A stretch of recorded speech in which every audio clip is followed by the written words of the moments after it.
Hello students, welcome back to Agriculture Form 4, and our next topic which we'll be discussing is on reproductive systems of cattle and poultry.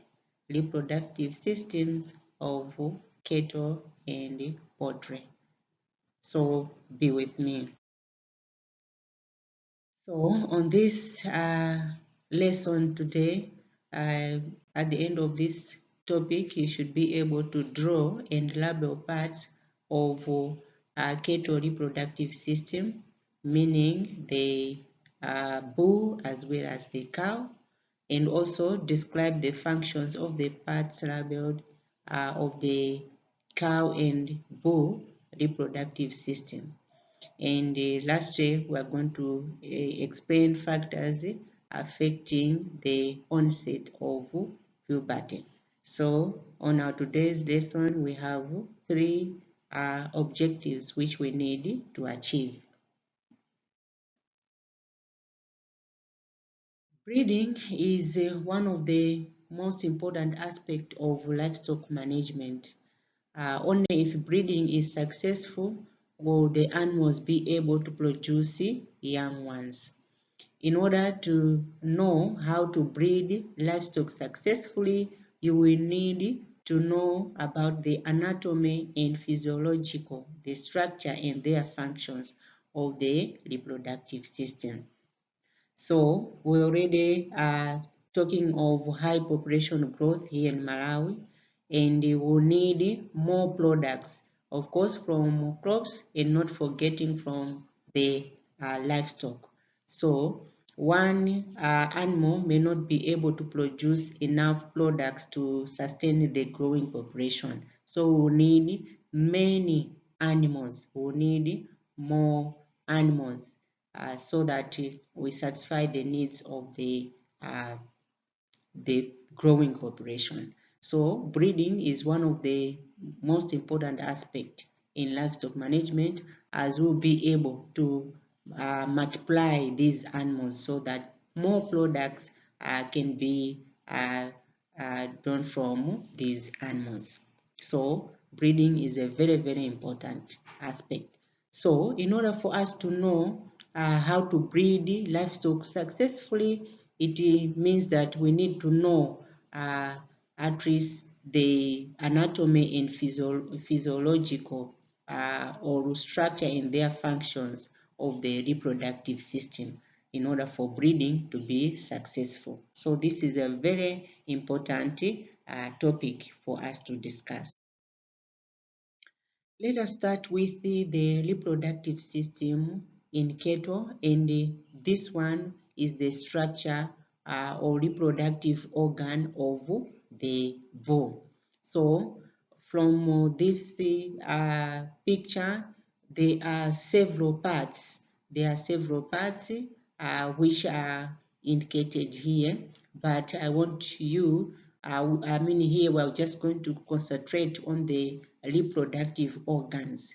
There are several parts from this picture, but we are going to concentrate much on the reproductive organs of the bull.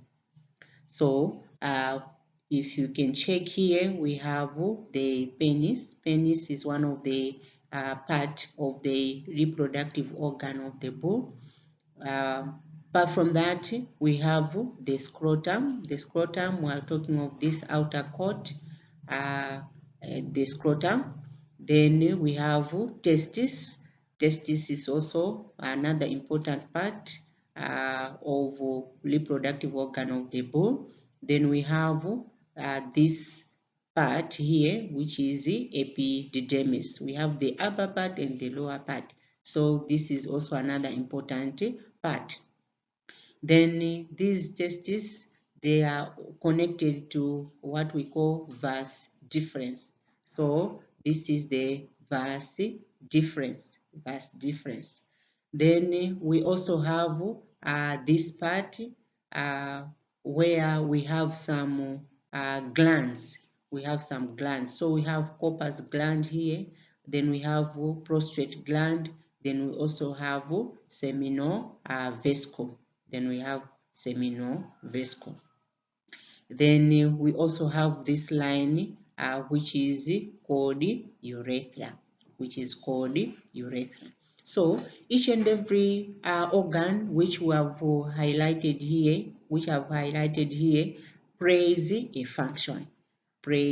function. So we need to understand the function of each and every part which we have mentioned. If we understand the function, it will be easy for us to deal with these animals so that they can easily multiply. So let us go through the functions. So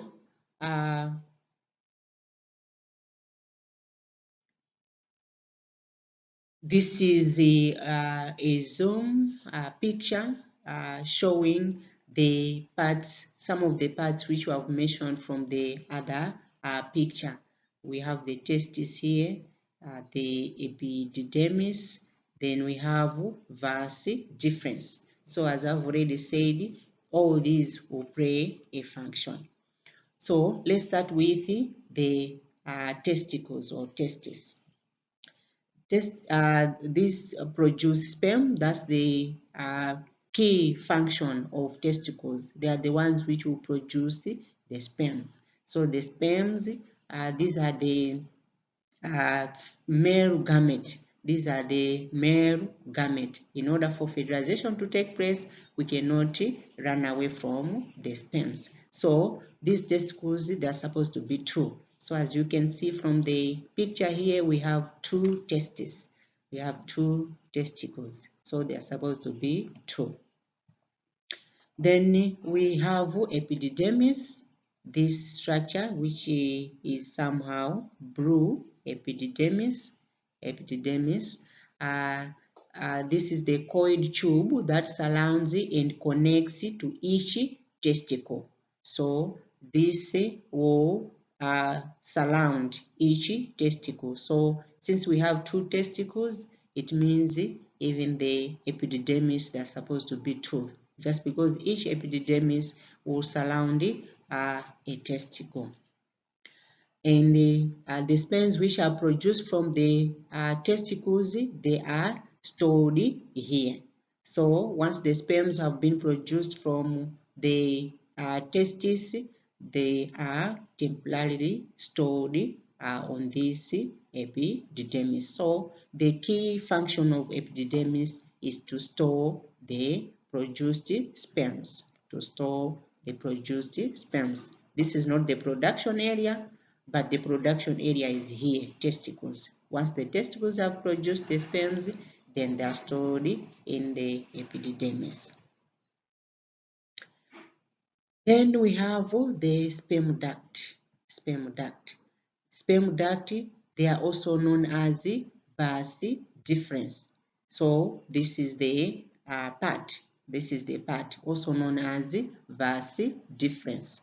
They transport sperms from the testicles to the seminal vesicles.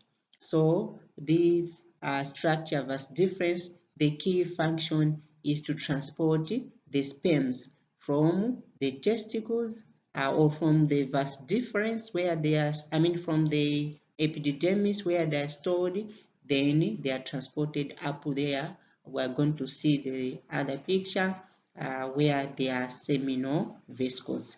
So they are there to transport sperms to the seminal vesicle. Then we have the scrotum. Scrotum is a sac that contains and protects the testicles. It hangs outside the body to regulate temperature, just because the sperms are produced at slightly low temperature. So this outer coat which engulfs the testis is the scrotum.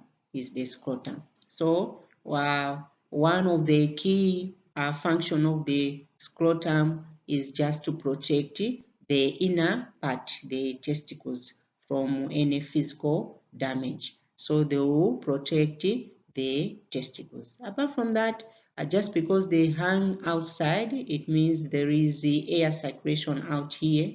Therefore, the temperature is somehow regulated because of this scrotum. So, in order for the sperms to be produced, they will need a slightly low temperature. They will need slightly low temperature. So, this scrotum, since it will regulate the temperature, therefore the sperms can easily be produced as the temperature is not too high. Then we have this part, accessory glands. Accessory glands comprise of prostate gland, corpus gland, and the seminal vesicles. So this is the part. Remember when we were talking of vas difference, that it will transport the sperms to the seminal vesicles. So once the sperms are produced here, they will go to epididymis. After epididymis, they are transported by vas difference. Then the sperms will reach seminal vesicles. These seminal vesicles, they will produce the sticky fluid. They will produce the sticky fluid. So the sticky fluid is called semen. The sticky fluid is called semen. So once the sperms reach here, they are mixed up with semen. The sperms, once they reach seminal vesicles, since seminal vesicles will produce the sticky fluid, they will mix up with this sticky fluid semen. So that's it. So then that sticky fluid is carried, it is carried via the urethra, this part.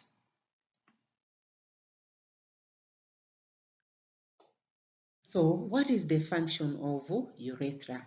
We have talked that the sperms will be produced in the testes, then they are stored in the epididymis, then they are carried using vas deferens or the sperm duct, reaching seminal vesicles, where the sticky fluid are combined with the sticky fluid called semen. Then that semen will go via urethra, So it means the function of urethra, the description, it's the tube that leads the bladder through the penis and allows the urine to leave the body, and also the semen are produced from seminal vesicles, also passes through the urethra via penis as it is introduced into the vagina of the cow when during mating. So the prior function or the main function of urethra is to make sure that semen together with the sperms pass through it. Yeah, when it is when the penis is introduced into the vagina of the cow during mating. Then we have the penis. This part, the penis, this is the organ of copulation that is used during mating. It has spongy tissues that get filled with the blood as the bull mates with the cow. So the penis becomes erect, meaning it will become bigger and harder to facilitate easy entry into the vagina of the cow. So in short, the penis acts as a copulation organ.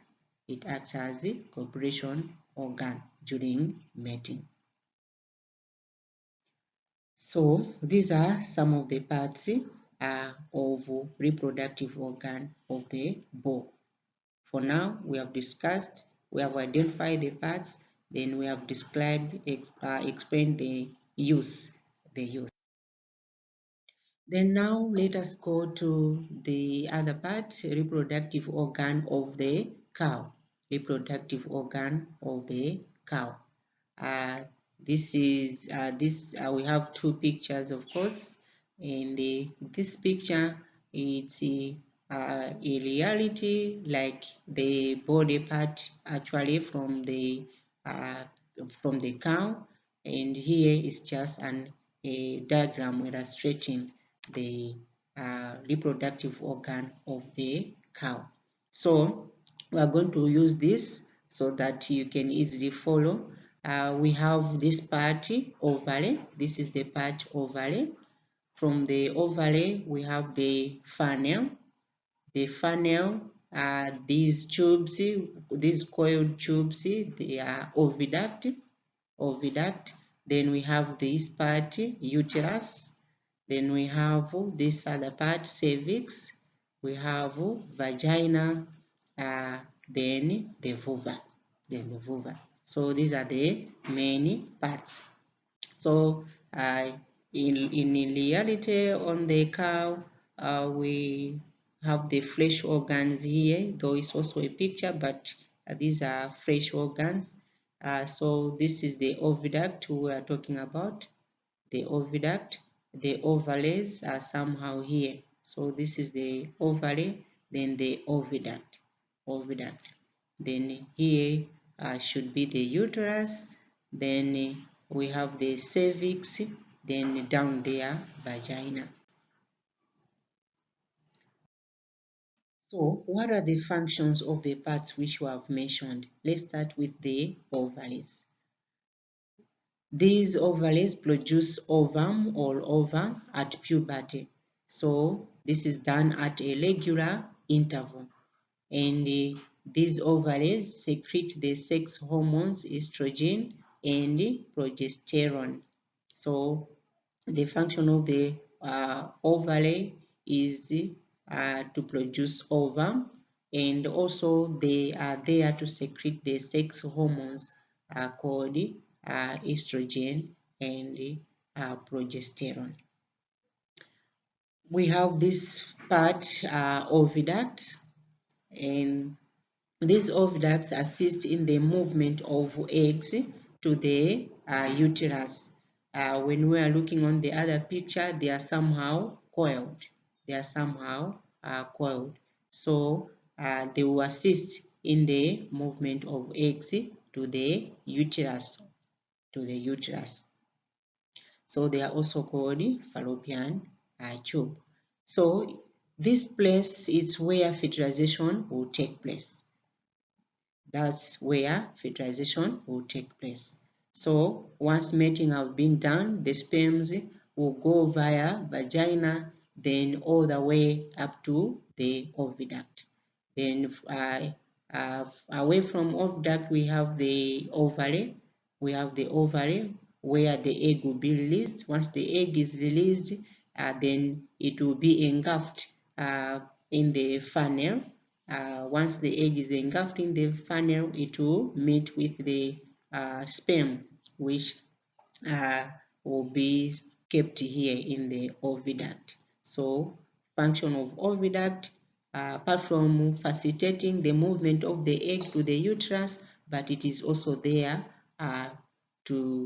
for fertilization. So it's where fertilization will take place. Then lastly, we have the uterus. Once the egg have been fertilized, it is implanted in the walls of uterus. So the uterus, we also call it a womb. So that's where the embryo grows and develops into a young animal. So as the embryo is growing, the womb becomes enlarged as well. So as the embryo is growing into a fetus, the womb also is enlarged. So these are the functions of different parts of reproductive organs of the cow. Apart from that, apart from ovaries, oviduct, as well as the fallopian, the funnel, we also have cervix. So cervix consists of thick muscles, It will separate uterus from vagina, and usually this part is closed. This part usually is closed. So the cervix, it remains closed most of the times, but it opens up during estrus period or ovulation as well as parturition time. So during mating, this part opens up. When the animal is on heat, it opens up, ready for reception of the penis. And also when the animal is giving birth, it's when this part is open. But otherwise, it remains closed. So it will separate the womb and the vagina. Then we have vagina. This receives the penis during coition. So when the animals are mating, this part, vagina, receives the penis. So apart from that, it also serves as the birth canal. So the other books, instead of vagina, they just indicate this part as birth canal. Why? Just because it acts as or serves as the birth canal. Then lastly, we have vulva. This is the external opening of the genital opening. Is the external opening of the genital organ. So this is where everything comes out, or everything enters through it. So during coition, the penis goes through the vulva. During giving birth, the fetus will come out through vulva, and also during urination, when they are urinating, the urine will also come out through the same vulva. So it's just the external opening of the genital organ.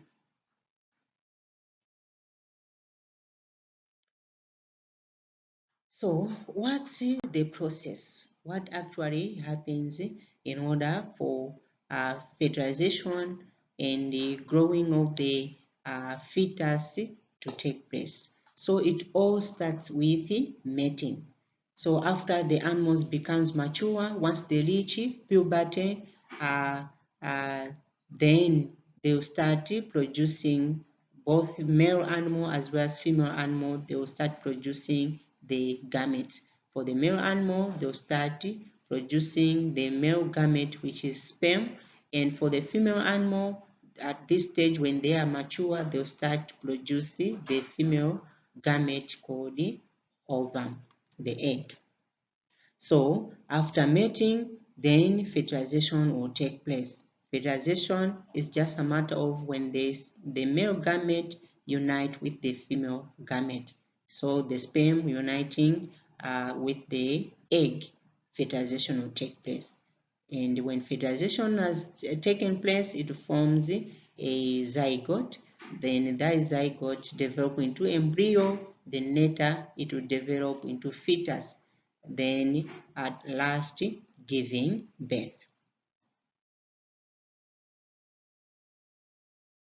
So it means in this case, reproduction takes place as soon as male and female animals reach sexual maturity.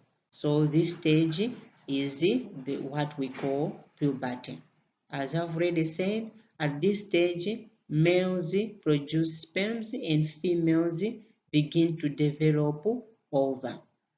Once the female start to develop ova, then there is heat period setting in, and that's ovulation. So ovulation will occur once these female animals begin to develop the ova.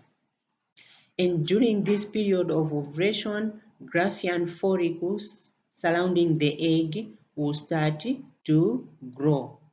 Then it will mature. Then later on, those follicles will rupture. So once they break, then the egg is released. Then that egg will go to fallopian tube, waiting for the sperm so that fertilization should take place. So once the follicles have ruptured, the space, they will leave a space, or they will leave a gap or a hole. So the hole is then filled by other growing cells. We call them corpus luteum, the yellow body. So this body grows 2 weeks after ovulation, which prevents the release of the other eggs or ovum. So corpus luteum produces progesterone. This progesterone helps in the process of ovum implantation in the uterus, and also help in the development of others, the mammary gland. Apart from that, corpus luteum is then retained for the whole period of pregnancy. Once the female animal is pregnant, the cow is pregnant, this corpus luteum should remain or should be retained there to prevent the egg being released. As we have already said that this corpus luteum will prevent any release of the eggs, further release of the eggs. So since the animal is already pregnant, there is no need of another egg to be released. So corpus luteum is usually retained the whole period of pregnancy to avoid further release of the eggs. So in cows, the development of uterus starts at puberty. And in bulls, it is the hormone testosterone that brings about development of sperms.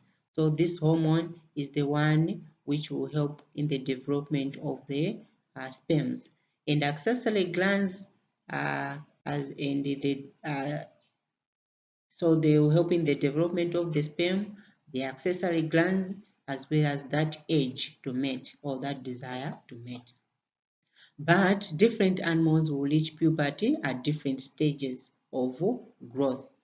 In our case, the bulls will reach puberty at 8 months, but it is important to start using these bulls to save the female animals when they have reached at least 12 months old, while the heifer may take only 9 months in order for them to reach puberty.